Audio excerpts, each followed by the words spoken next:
ማር ልጄ ወገን ዘመድ የለኝ ሀብት የለኝም ከእጄ።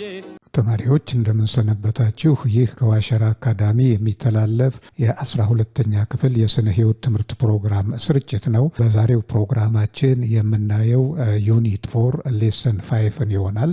ዩኒት 4 ስለ ኢቮሉሽን የሚገልጽ ነው እና በዛሬው ሌሰናችን የምናየው ሌሰን 5 ዘ ቲዮሪ ኦፍ ኢቮሉሽን የሚለውን ይሆናል ማለት ነው። ቀደም ባሉት ሌሰኖች ሌሰን 3 ላይ ሌሰን 2 እና 1 ላይ ኢቮሉሽን ምን እንደሆነ ኢቮሉሽን በምን መልኩ ትንታኔ እንደተሰጠው በተለያዩ ጊዜ ያንን አይተናል።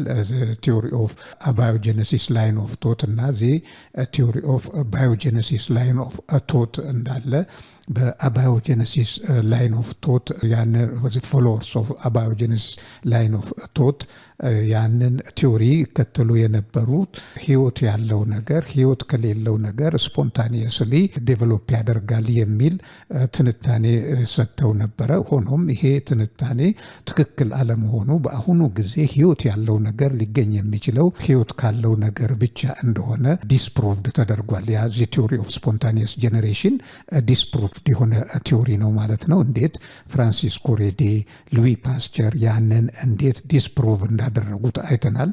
እንግዲህ በባዮጀነሲስ ናቹራሊስት ላይን ኦፍ ቶት ደግሞ በአዝጋሚ ለውጥ ህይወት ያለው ነገር ዴቨሎፕ እያደረገ እንደሄደና እንዴት ኢንኦርጋኒክ መጀመሪያ ኢቮሉሽን ኦፍ ኤሌመንትስ እንደገና ኢቮሉሽን ኦፍ ኮምፓውንድ ኦክሲዴሽን ሪአክሽን ሪዳክሽን ሪአክሽን እንዴት ሊካሄድ እንደቻለና ይሄ የሪዳክሽን ወይም ሬዶክስ ሪአክሽን ለኦርጋኒክ ሞለኪውሎች መፈጠር እንዴት ምቹ ሁኔታ እንደፈጠረ የኦርጋኒክ ሞለኪውሎች መፈጠር ደግሞ ሲምፕል ኦርጋኒዝሞች ፕሮቴስት ያሉት እንዴት ሊፈጠሩ እንደቻሉ ትንታኔ ተሰጥቷል። እንግዲህ በዛሬው ሌሰናችን የምናየው እንግዲህ ህይወት ያላቸው ነገሮች በዚህ በአዝጋሚ ለውጥ አሁን ያሉበት ደረጃ ላይ እንዴት እንደደረሱ የተሰጡ ትንታኔዎችን እናያለን ማለት ነው። ቲዮሪ ኦፍ ኢቮሉሽን የሚናገረው በአዝጋሚ ለውጥ እንዴት በአሁኑ ደረጃ የሚገኙት ህይወት ያላቸው ነገሮች እዚህ ደረጃ ላይ እንደደረሱ የሚሰጥ ወይም ኤክስፕሌን የሚያደርግ ትንታኔ ነው። ያንን የምናይ ይሆናል። እንግዲህ ይህንን ትንታኔ አስመልክቶ የተለያዩ ባዮሎጂስቶች ወይንም የተፈጥሮ ሳይንስ አጥኚዎች የሰጡት ትንታኔ ያለ። በመጀመሪያ የምናየው ጆን ባፕቲስት ዲ ላማርክ ከ1744 እስከ 1829 የኖረ ናቹራሊስት ወይንም የተፈጥሮ ጥናት ተመራማሪ የሰጠውን ገለጻ ይሆናል ማለት ነው። በዚህም ገለጻ መሰረት እንግዲህ እዚህ የምናየው ይሆናል። French naturalist Lamarck sought a naturalist explanation for the diversity of modern organisms and animals seen in the fossil record. እንግዲህ ጆን ባፕቲስት ላማርክ ፍሬንች ናቹራሊስት ነው። ስለተፈጥሮ የሚያጠና ሳይንቲስት ነው ወይም ባዮሎጂስት ነው። በሱ ምልከታ መሰረት በአሁኑ ጊዜ ያሉ ኦርጋኒዝሞች እዚህ ደረጃ ላይ እንዴት ደረሱ ለሚለው ትንታኔ ፎሲል ሪከርዶችን ቅሬታ አካሎችን የተለያዩ የቅሬታ አካሎችን በመመልከት ትንታኔ መስጠት ችሏል ማለት ነው። Based on his steady result, Lamarck postulates the following postulates. እንግዲህ በደረገው ጥናት በፎሲል በቅሬታ አካሎች ላይ ተንተርሶ ባደረገው ጥናትን መሰረት በማድረግ የተለያዩ ፖስቱሌት አድርጓል ወይንም አስቀምጧል። እነኚህን እናያለን። የመጀመሪያው ኒው ኒድስ የሚለው የመጀመሪያው ፖስቱሌት ኒው ኒድስ changes in an environmental factors like light, temperature, food, medium, air, etc. or migration lead to origin of new needs in living organisms. እንግዲህ በመጀመሪያው ፖስቱሌቱ ምንድነው ያስቀመጠው? የአዲስ ፍላጎቶች መፈጠር። እነኚህም የአዲስ ፍላጎቶች መፈጠር በብርሃን ምክንያት ሊሆን ይችላል፣ በሙቀት የተነሳ ሊሆን ይችላል፣ በምግብ ፍላጎት የተነሳ ሊሆን ይችላል፣ ወይንም ሚዲየም ኦፍ መኖሪያ ሚዲየም ሊሆን ይችላል፣ የአየር ሁኔታ ሊሆን ይችላል። እነኚህና ከዚህም በተጨማሪ ስደት ከአንድ ቦታ ወደ ሌላ ቦታ መሰደድ ለተለያዩ አዳዲስ ነገሮች መጋለጥን እና አዲስ ፍላጎቶች እንዲፈጠሩ አደረገ ነው የሚለው። እንግዲህ the new needs exert a special effort like changing in habits or in behavior። እንግዲህ አዲስ ፍላጎቶች ደግሞ መከሰት ኦርጋኒዝሞቹ አዳዲስ አይነት የህልውና ትግል እንዲያደርጉ አስችሏቸዋል ወይንም አስገድዷቸዋል። የተለየ የኑሮ ዘይቤን ዴቨሎፕ እንዲያደርጉ አስገድዷቸዋል ነው የሚለው። እንግዲህ ይሄ ኒው ኒድስ በሚለው በዚህ መልኩ ነው የተነተነው። እነኚህ እንግዲህ አዲስ ኒዶች አዲስ የአናኗር ዘይቤ እንዲፈጠር፣ አዲስ አናኗር ዘይቤ መፈጠር ደግሞ አዳዲስ ሁኔታዎች ስትራክቸራልም ይሁን ቢሄቪየራል ለውጦች እንዲከሰቱ አድርጓል ነው። በቀጣይነት ያስቀመጠው ፖስቱሌት ደግሞ ቢ ላይ ዩዝ ኤንድ ዲስዩዝ ኦፍ ኦርጋኖችን ወይንም የሰውነት አካሎችን መጠቀምና አለመጠቀም ነው ሌላኛው ለኢቮሉሽን እና አሁን ያሉት ፍጡራን አሁን ያሉበት ደረጃ ላይ እንዲደርሱ ያደረጋቸው የአካሎቻቸውን የመጠቀምና አለመጠቀም ሁኔታ ነው ያለው። እንግዲህ ለዚህም ደግሞ ሲገልጽ the new habitats involves the greater use of certain other organs to meet a new needs and the disuse or lesser use of certain other organs which are of no use in a new condition። እንግዲህ በዚህ ገለጻው መሰረት ዜጋ አሁን እንዳነበብኩላችሁ ኦርጋኒዝሞቹ ለተለያዩ ሀቢታትና አዳዲስ ክስተቶች በሚጋለጡበት ጊዜ ለነኚህ አዳዲስ ክስተቶች አመቺነት ያላቸው ቦዲ ወይንም የሰውነት አካላት አገልግሎት ሲሰጡ ለዛ ሁኔታ ምቹ ያልሆኑት አካላት ደግሞ አገልግሎታቸው እየቀነሰ መጣ እና ከአገልግሎት ውጪ ወይንም አገልግሎታቸው እንዲቀንስ ሆኗል። ይሄ ሁኔታ ደግሞ ይሄ ለውጥ ሂደት እንዲከሰት መንስኤ የሆነው ይሄ ነው። በሶስተኛ ደረጃ ደግሞ ሲ ላይ ያስቀመጠው ኢንሄሪታንስ ኦፍ አኳየርድ ካራክተሪስቲክ። ይህን ደግሞ ምንድነው? ይሄ በህይወት ዘመን ውስጥ አኳየር የሚያደርጓቸው ካራክተሪስቲክ ከትውልድ ወደ ትውልድ ይተላለፋሉ ነው። እንግዲህ ይህንንም ሲገልጽ ምንድነው ያለው ላማርክ believed that the favorable acquired characteristics are inheritable and are transmitted to the offspring so that these are born fit to face the changed environmental condition and their chance of survival are increased። እንግዲህ በዚህ በሶስተኛ ደረጃ ላይ ባስቀመጠው ትንታኔ መሰረት ደግሞ ላማርክ ምንድነው ያለው?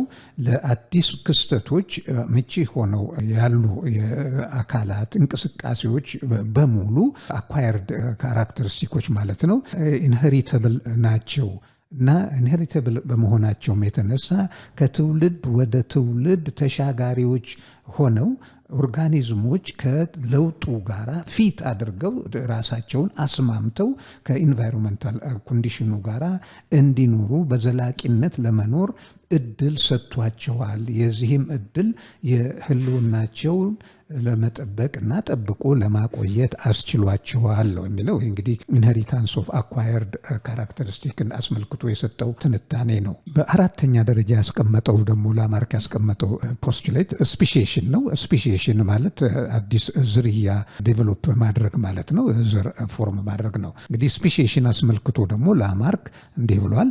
he believed that in every generation new characteristics are acquired and transmitted to the next generation so that new characteristics accumulate generation after generation.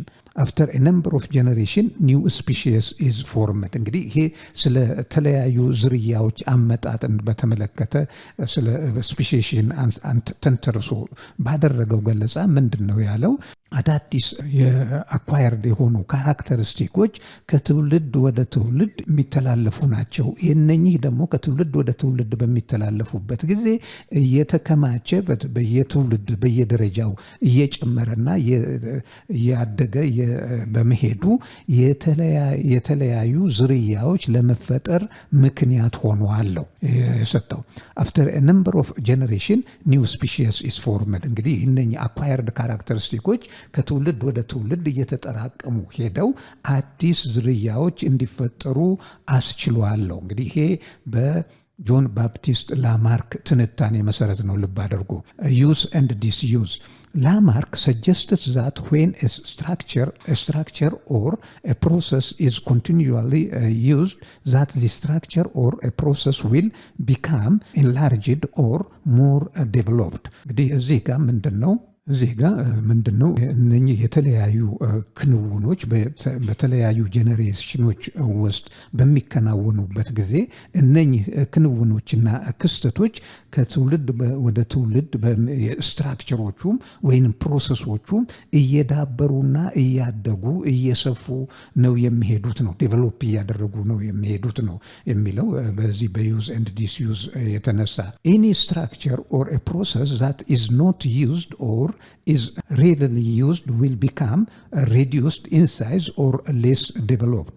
እንግዲህ በጥቅም ላይ እየዋሉ የሄዱት ወይንም ጥቅም የሚሰጡት እየዳበሩ እያደጉ ሲሄዱ ጥቅም የማይሰጡት ደግሞ ወይንም ጥቅማቸው እየቀነሰ የሚመጣው እየቀነሱ ዲሚኒሽድ እያደረጉ እንዲሁም እየጠፉ ይሄዳሉ ነው የሰጠው ገለጻ የተጠቀመው ትንታኔ ገለጻ። He used the elongated neck of giraffe as an example to explain the concept of use and disuse. እንግዲህ ይሄንን አካልን መጠቀም አለመጠቀምን አስመልክቶ ለኢቮሉሽን ያደረገውን አስተዋጽኦ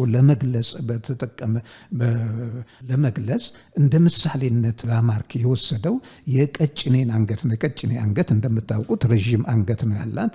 ይሄ ረዥም አንገት እንግዲህ ከዩዝ ዲስዩዝ የመጣ ነው ብሎ ያንን እንዴት ለአኳየርድ ካራክተሪስቲክ ኢንሄሪታንስን ለመግለጽ እንደተጠቀመበት እናያለን በሚቀጥለው። According to Lamarck, giraffe developed an elongated neck over a lifetime of straining to reach high branches.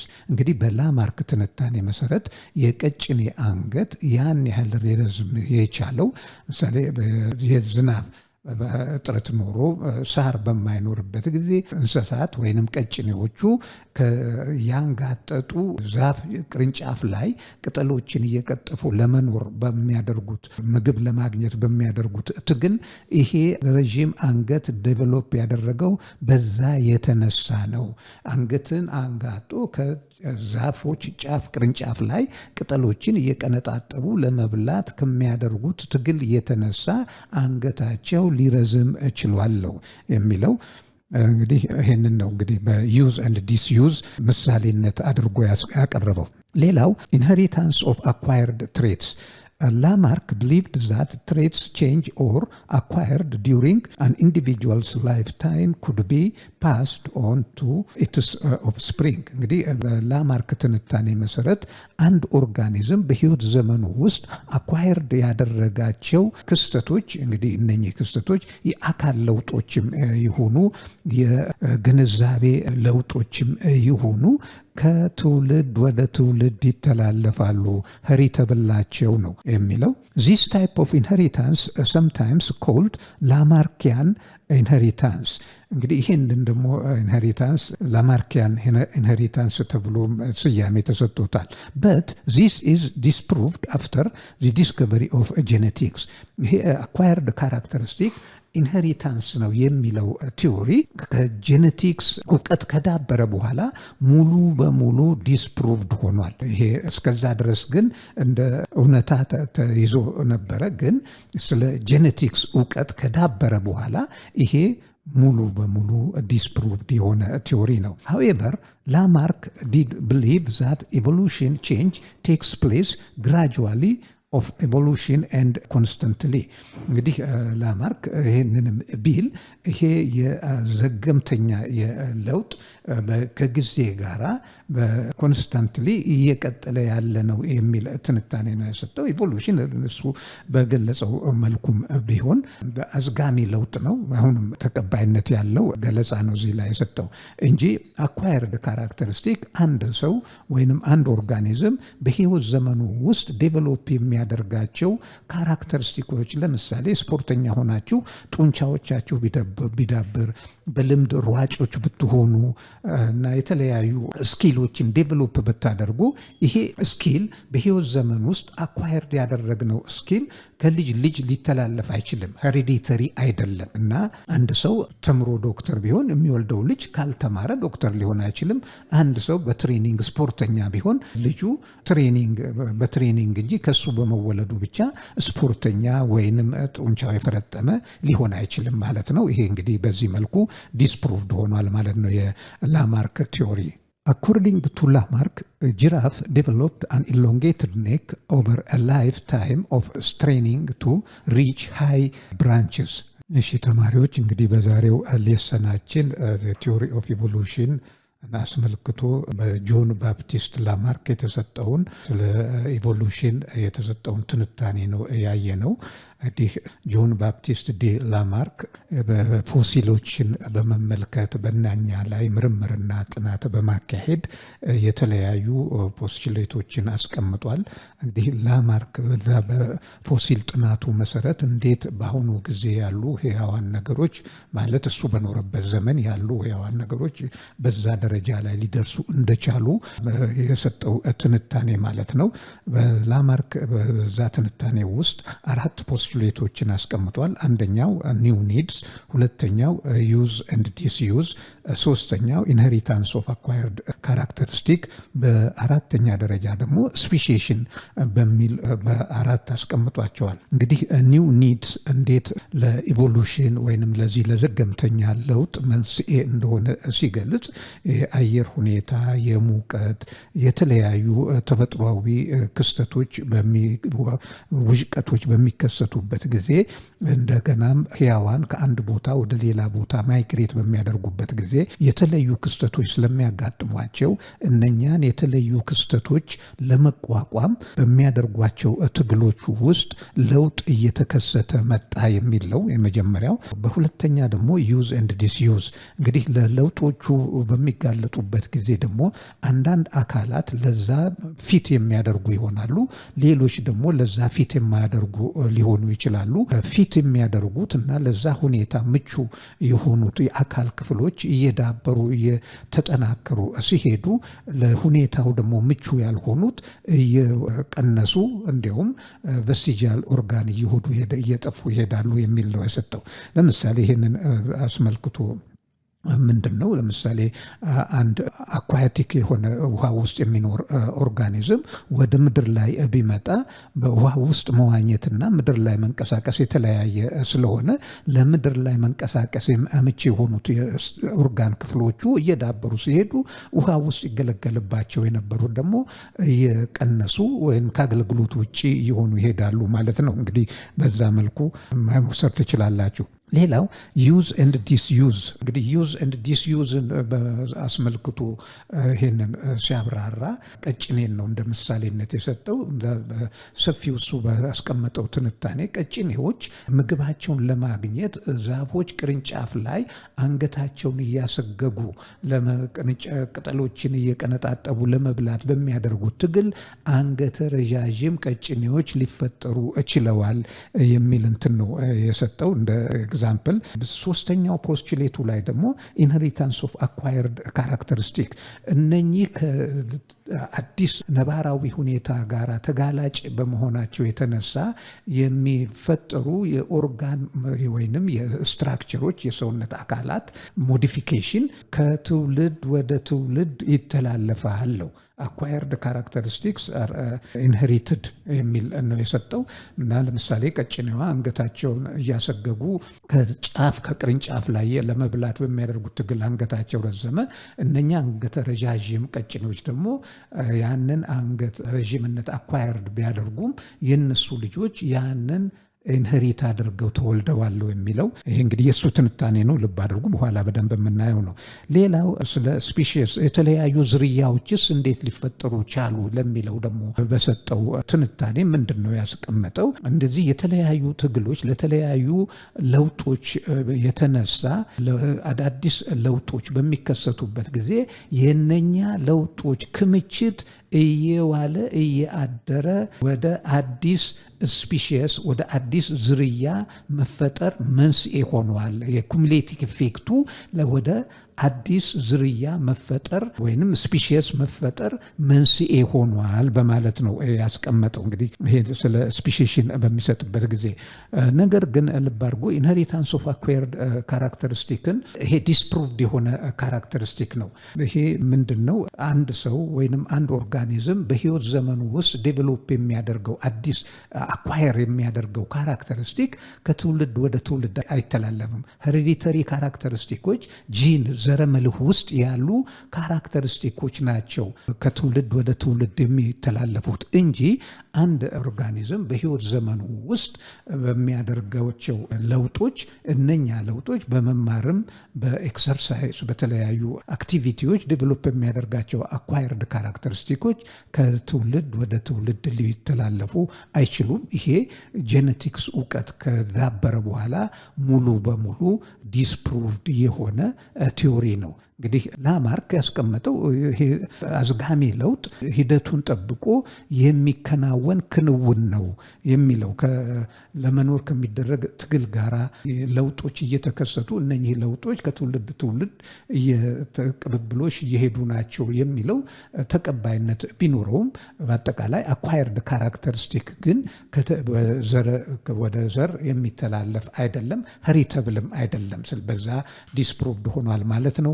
እንግዲህ ተከታታዮቻችን የዛሬውን ሌሰን በዚህ የምናጠቃልል ይሆናል። ሁልጊዜ በሌሰናችን ማጠቃለያ እንደምንላችሁ ይሄንን ሼር፣ ሰብስክራይብ እና ላይክ ማድረግ አትርሱ። በተረፈ በሚቀጥለው ሌሰን እስክንገናኝ ድረስ ደህና ሁኑ፣ ደህና ሰንብቱ ተማሪዎች።